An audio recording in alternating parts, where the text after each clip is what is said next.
Stop asking why money has not found you and begin asking whether increase follows you. This is the question that changes everything. When you enter a place, does value rise because you are there? When work is placed in your hands, does it become better? When responsibility reaches you, does it become more orderly? When people deal with you, do they leave with more clarity, more confidence, more usefulness, more strength? Or do you merely take? Wealth does not permanently gather around the man who only wishes to receive. It gathers around the man who learns how to increase what passes through his hands. Become that man. Become a source of increase. Do not think of wealth first as money. Think of wealth first as expanded value. Money is often the evidence that value has been recognized, organized, exchanged, multiplied, and trusted. If you chase money without learning how to increase value, you will remain dependent upon luck, favor, or temporary opportunity. But if increase becomes part of your character, opportunity begins to look at you differently. The man who can improve things becomes useful. The useful man becomes trusted. The trusted man is given more responsibility. Greater responsibility creates greater opportunity for reward. This is not mystery. It is cause and effect. You must begin seeing yourself not merely as a worker, buyer, seller, employee, employer, craftsman, or businessman. See yourself as a producer of increase. Wherever you stand, something should become better because of your presence. This is a powerful standard. It immediately exposes lazy ambition. Many men say they want wealth, but what they truly want is reward without enlargement. They want more money while remaining the same in usefulness. They want greater compensation without greater capacity. They want a larger harvest while planting the same seed. Life does not always refuse such men completely. Some may receive temporary gains, but temporary gain is not the same as lasting wealth. Lasting wealth requires a source. Become the source.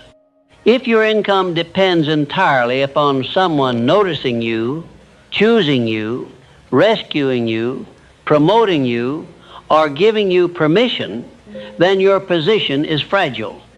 But when you become a person who can create more value wherever you are placed, your power increases. You carry the source with you. A man can lose a position and still remain valuable. He can lose a customer and still understand how to create service. He can lose one opportunity and still possess the habits that attract another. This is wealth before money. It is capacity. Capacity is one of the greatest forms of capital. Build it. Ask what you can increase. Can you increase quality? Can you increase speed without lowering quality? Can you increase trust? Can you increase clarity? Can you increase usefulness? Can you increase order? Can you increase the amount of good work produced from the same hour? Can you increase the confidence people have when dealing with you? Every one of these can become economic value. The world pays for increase in many forms. It pays the man who saves time. It pays the man who solves confusion. It pays the man who reduces waste. It pays the man who creates something others desire. It pays the man who makes difficult work easier, better, safer, clearer, or more profitable. Do not merely ask, what can I sell? Ask, what can I improve? This question leads deeper. The man who only wants to sell thinks about the transaction. The man who wants to increase value thinks about the result after the transaction. Did the customer become better served? Did the employer receive more value than expected? Did the business become stronger? Did the product become more useful? Did the relationship become more trustworthy? This is how reputation begins. Reputation is the memory of repeated value.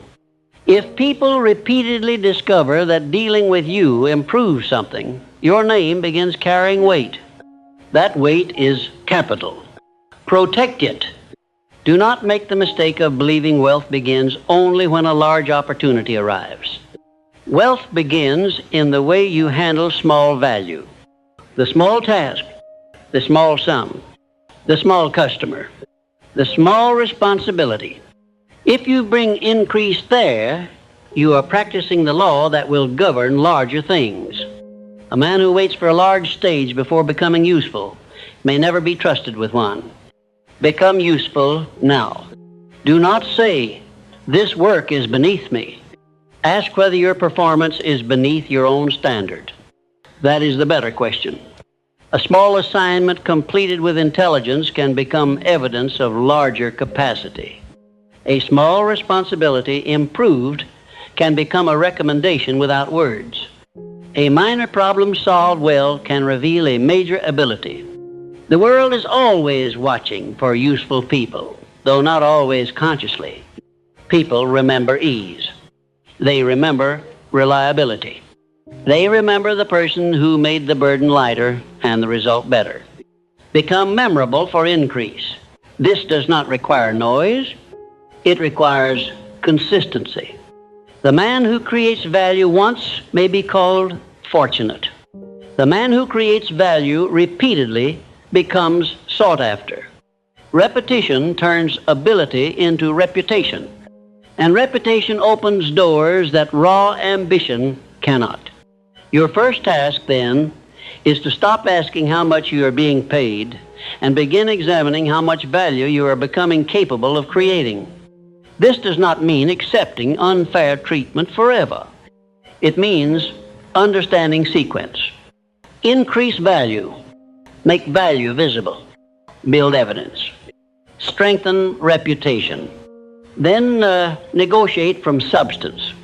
A man who demands more while offering no more may create resentment. A man whose contribution becomes difficult to replace enters a different position. Become difficult to replace for the right reasons. Not because you hoard information, not because you create dependence, because your standard is rare, because you think, because you notice what others neglect, because you finish, because you bring calm where others bring confusion, because you care about the result. This kind of usefulness compounds. But you must not confuse usefulness with endless service without boundaries. A source of increase is not a servant to every demand. If you give energy to everything, you may increase nothing deeply. Concentration matters. Choose where your ability can create the greatest increase. A river becomes powerful when contained by banks. Your effort is the same. Scattered usefulness becomes exhaustion. Concentrated usefulness becomes force. Find the field where your strengths, interest, experience, and opportunity can meet. Then deepen. Do not remain satisfied with being generally capable. Become specifically valuable. The more precisely you can solve an important problem, the more your economic power increases. This is why specialized knowledge matters. General desire says, "I want to earn more." Specific intelligence asks, "What problem can I solve better than I solve it now?" One question creates wishing. The other creates training. Train. Do not wait for wealth to educate you. Educate yourself to become capable of producing wealth. Study the work. Study human nature.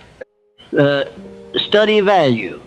Study the difference between what people say they want and what they repeatedly pay to obtain.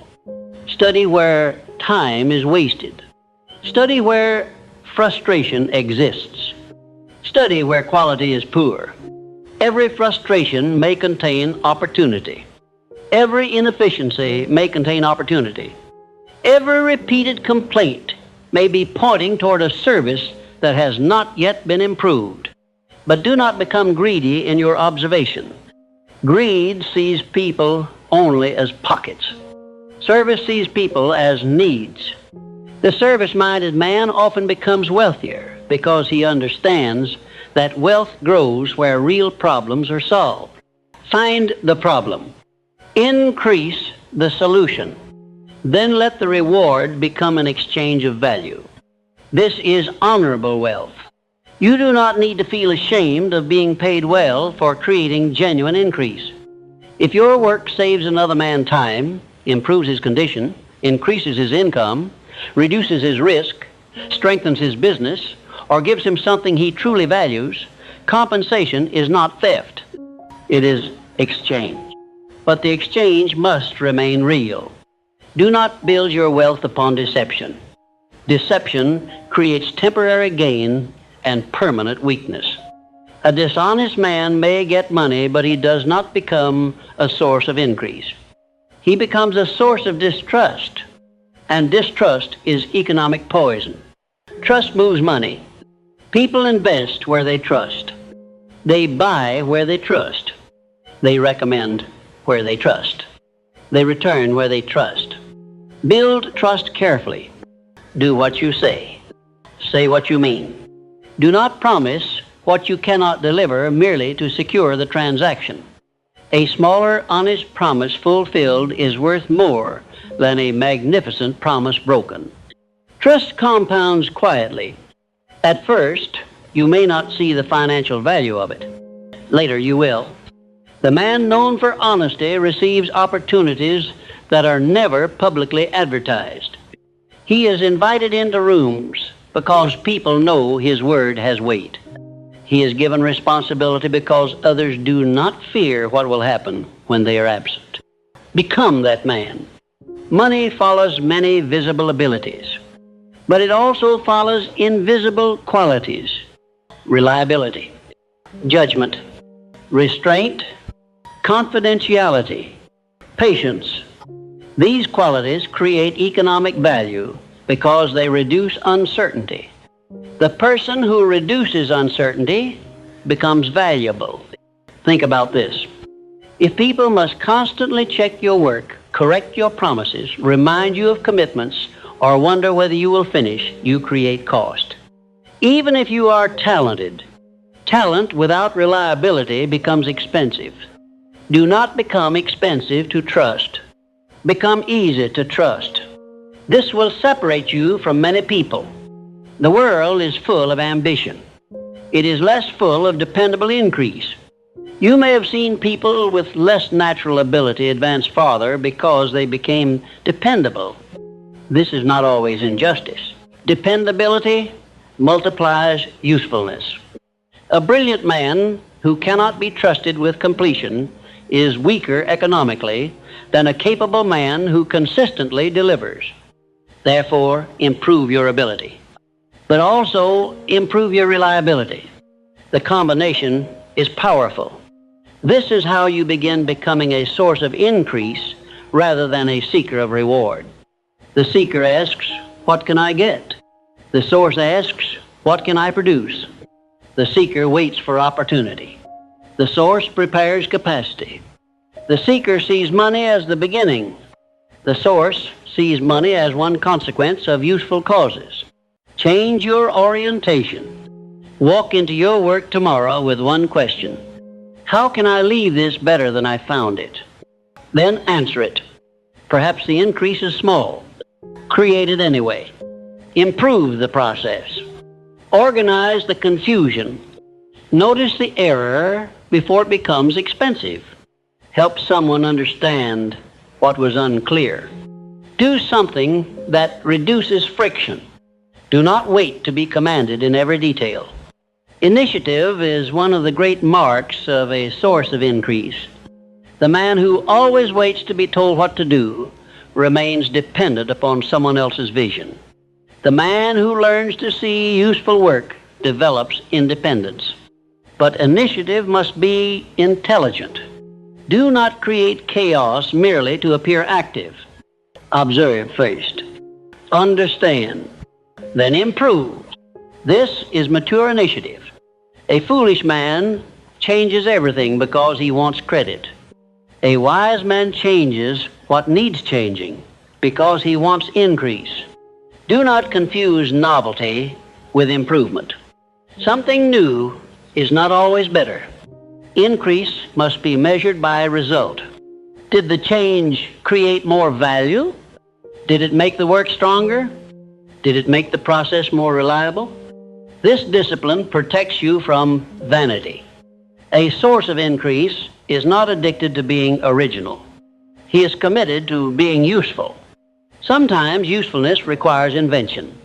Sometimes it requires preserving what already works and making it more consistent. Know the difference. The principle is simple. Leave more value behind than you consume. If you enter a business, create more than your compensation costs. If you enter a partnership, contribute more than promises. If you enter a relationship, bring more than appetite. If you enter a room, add more clarity than confusion. Live as a contributor. This creates a powerful psychological change. You stop feeling poor in spirit. You stop entering life with an empty hand asking, who will give me something? You begin asking, what do I carry that can be developed and exchanged? This is the beginning of wealth consciousness. Not fantasy, not pretending you are rich. Recognizing that your greatest economic asset may be your ability to create increase. Develop that asset. A man may lose money and rebuild if he still possesses the source. Another may inherit money and lose it because he never developed the source. Which man is truly wealthier? The one who can create again. Become the one who can create again. Build wealth-producing qualities before becoming obsessed with wealth itself. Ability, judgment, reputation, discipline, service. These are roots. Money is often fruit. Do not become so fascinated by fruit that you neglect the roots. This is one reason impatience keeps people poor. They chase visible returns before building invisible capacity. They move from one opportunity to another, always searching for something that will pay quickly. But quick payment without growth can become a trap. Ask whether the opportunity is increasing your capacity. Are you becoming better at creating value? Are you learning how money actually moves? Are you becoming more disciplined? Are you building relationships of trust? Sometimes an opportunity pays less today but builds more capacity for tomorrow. Do not judge only by immediate reward. Think in terms of increase. Your wealth will be limited if your thinking is limited to wages alone. A wage may be important, but the larger question is whether your capacity is expanding. A man who earns and learns can become more powerful each year. A man who earns but does not grow may become trapped at the same level. Turn every season into capital. Take the lesson. Take the skill. Take the discipline. Take the knowledge of people. Then carry it forward. Nothing learned honestly is wasted if you know how to organize it. This is how a man becomes more valuable without needing to begin life again each time conditions change. He carries accumulated capital in his mind. Now you must make this principle personal. Ask yourself tonight, what reliably increases because I am involved? Be honest. Do not answer with intention. Answer with evidence.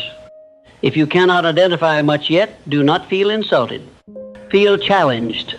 You have discovered the work. Choose one area. Become known for increase there. Increase the quality. Increase the result. Increase the trust. Increase your understanding. Do not try to become wealthy by appearing wealthy. Become wealthy in capacity first. Then let your financial condition begin catching up with the man you have become. And once increase becomes your daily habit, you will face the next challenge. Learning how to convert usefulness into greater reward without becoming greedy, underpaid, timid, or afraid to place a proper value upon the increase you create. And once increase becomes your habit, you must learn another law. Value that is never recognized, measured, communicated, or exchanged may remain valuable and still leave you poor. There is dignity in service, but there is no wisdom in making yourself invisible. The man who creates increase must also learn how to make that increase clear. Do not confuse humility with hiding. Do not confuse greed with proper compensation. Do not confuse service with self-erasure. If your work creates real value, then you must understand the value, present the value honestly, and allow fair reward to follow. This requires courage. Many capable men remain underpaid because they have never learned to speak clearly about what they contribute. They work hard, solve problems, improve systems, build trust, carry responsibility, and then quietly hope someone will notice. Hope is not a strategy. Make your value visible through evidence. Do not boast. Demonstrate. Show what improved. Show what was saved. Show what was solved. Show what became stronger because of your involvement. The man who can describe his contribution accurately is in a stronger position than the man who merely says, "I work very hard." Hard work is honorable, but hard work is not always measurable value. The question is not only how tired you became, the question is what changed because you worked. Think in results. Did revenue increase? Did waste decrease? Did quality improve? Did trust grow? Did fewer mistakes occur? Did more people return? Did the process become clearer? These are forms of increase. Learn to recognize them. A man who does not understand the value he creates will often accept whatever others decide he is worth. This is dangerous. You must not become arrogant, but you must become informed. Know your contribution. Know the market. Know the result. Know the cost of replacing what you do well. Then speak from facts. A fact does not need vanity. It stands. This is how you avoid two errors: demanding more without creating more, and creating more while remaining afraid to ask for proper reward. Both are forms of imbalance. A healthy exchange requires value on both sides. If you provide value, receive value. If you receive value, provide value. That is the law of fair exchange. The man who wants something for nothing becomes weak. The man who gives everything for nothing also becomes weak. Build balance. A source of increase is not a source of endless sacrifice. He understands that the flow must continue. If you constantly give value without receiving enough to sustain your work, eventually the source itself weakens. Then no one benefits. Proper reward allows continued service. This is why compensation should not be treated as shameful. Money can be fuel for further increase. It can fund better tools, better study, better systems, more time, more freedom to create. The question is not whether money is good or bad. The question is what kind of man is directing it. In weak hands, money can increase disorder. In disciplined hands, money can increase capacity. Become disciplined enough to use reward as capital. Do not let every increase in income become an increase in appetite. This is one of the great traps. A man begins earning more, then immediately begins needing more. His standard of living rises faster than his strength. His obligations grow. His freedom does not. He looks richer and feels more trapped. That is not increase. That is expansion without control. Real increase should strengthen your position. It should create reserve. It should create options. It should reduce desperation. It should allow greater investment in skill, service, and future opportunity. Do not spend all increase merely to display increase. Let some of it remain invisible. Invisible strength is still strength. Savings are invisible. Knowledge is invisible. Reputation is invisible. Judgment is invisible. But these may protect you more than visible display. The man who wants to become rich must stop asking only, "What can I buy?" and begin asking, "What can this money help me build?" Build capacity. Build assets. Build skill. Build freedom. Do not let money terminate in consumption every time it enters your hand. Give it another assignment. This is how income begins becoming wealth. Income passes through you. Wealth remains, grows, and creates further options. Understand the difference. A high income can create the appearance of success while producing no lasting increase. A lower income, wisely governed, can begin building real strength. The source of increase must therefore become a source of order. You cannot become truly prosperous while remaining financially confused. Know what comes in. Know what goes out. Know what is being built. Know what is being wasted. Clarity is power. Confusion is expensive. Many people avoid exact numbers because numbers reveal truth. Do not fear truth. Truth is cheaper than surprise. If the spending is too high, know it now. If the income is too dependent on one source, know it now. If the work is valuable but underpriced, know it now.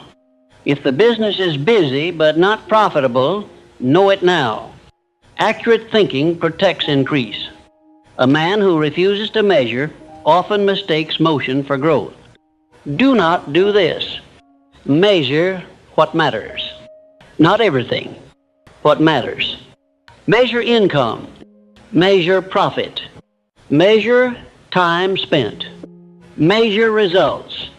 Measure repeat business. Measure the value of your best work. The purpose of measurement is not to become obsessed. It is to see clearly. You cannot improve what you refuse to examine. This is also true of your personal value. Ask which of your abilities create the greatest increase. Do not assume all your skills are equally valuable. Some may be interesting but economically weak. Others may solve urgent problems. Learn the difference. The man who wants to become wealthy must learn where his highest value lies. Then he must deepen it. This may require specialization. Do not fear becoming known for one powerful thing. Depth creates leverage. A man who can solve an important problem exceptionally well may become more valuable than a man who can do many things only moderately. Choose your depth. Develop rare usefulness. Then let the market discover that usefulness through evidence. This is where communication becomes important. You may be excellent, but if no one understands what you do, opportunity may pass. Learn to explain the results you create, not with empty claims, with clarity. What problem do you solve? For whom? How does the condition improve after your work is done? This is the language of value. A man who can answer these questions becomes easier to trust. He becomes easier to recommend. He becomes easier to pay. Do not make people guess. Confusion creates resistance. Clarity creates movement. But do not overpromise. The temptation to make value sound larger than it is can destroy trust quickly. Say what